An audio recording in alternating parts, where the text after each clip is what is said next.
ចំពោះខ្សែសារ Anchor តើមួយណាជាផលិតផលពិតហើយមួយណាជាផលិតផលคล้ายៗខ្ញុំនឹងវះជូនបងប្អូនមើលទាំងអស់គ្នាពួកខ្សែសារ Anchor ពីរសរសៃនេះសុទ្ធតែជាប្រភេទ A1 Original ពីរោងចក្រ Anchor ដូចគ្នាប៉ុន្តែថាតើហេតុអ្វីនៅក្នុងទីផ្សារប្រទេសកម្ពុជាមានបុគ្គលមួយចំនួនគាត់បាននិយាយថាខ្សែនេះជាប្រភេទខ្សែសាក់คล้ายៗឥឡូវនេះខ្ញុំមកនិយាយអំពីអំណះអំណាងថាតើខ្ញុំមានអំណះអំណាងអ្វីដែលអាចនិយាយថាខ្សែទាំងពីរនេះជាប្រភេទខ្សែ Original ដូចគ្នា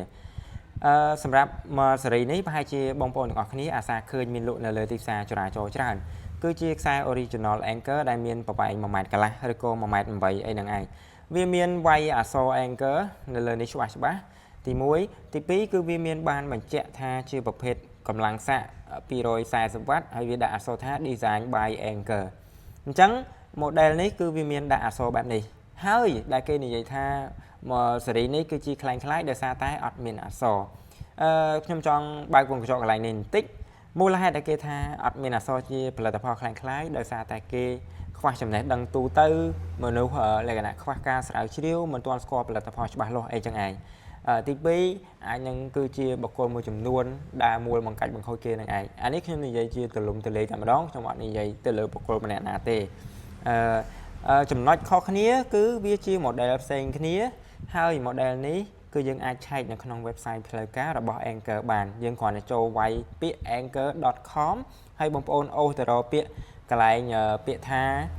carbol នៅក្នុង carbol ហ្នឹងបងប្អូននឹងឃើញពាក្យ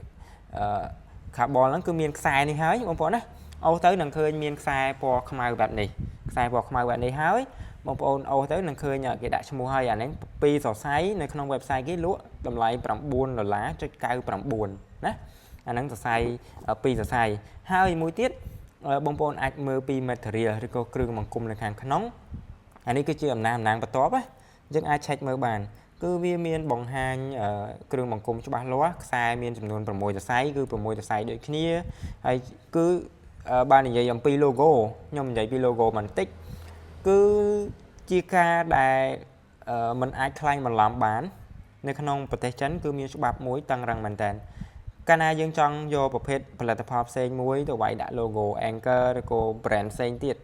ដែលគឺជា brand ល្បីគឺយើងមិនអាចធ្វើបានទេมันមានរោងចក្រណាទទួលផលិតបែបហ្នឹងឡើយ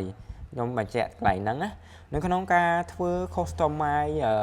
logo ឬក៏ customize ទៅតាមអ្វីដែលយើងចង់បានគេអាចដាក់ឈ្មោះផ្សេងបានក្រៅពីឧទាហរណ៍ដូចជា brand Anchor ក្រៅពី Anchor គឺអាចធ្វើបានអានេះអក្សរ Anchor គឺច្បាស់នៅលើនេះតែម្ដង material គ្រឿងបង្គុំគឺយើងមានបង្ហាញច្បាស់ខ្សែវាមានប្រភេទខ្សែអំបោះខ្សែស៊ីលីកូនហើយប្រភេទបែបខ្សែអានេះអាលុយមីញ៉ូមដែលការពារមួយជាន់ទៀតកុំឲ្យជ្រាបទឹកអញ្ចឹងបើសិនជាបងប្អូនគិតថាវីដេអូនេះមានប្រយោជន៍សូមជួយ Subscribe Channel YouTube ខ្ញុំម្នាក់មួយឬក៏ចុច Like ចុច Share ម្នាក់មួយដើម្បីទទួលបានចំណេះដឹងថ្មីបន្តទៀតពាក់ព័ន្ធជាមួយនឹងគ្រឿងអេឡិចត្រូនិកទាំងអស់នេះ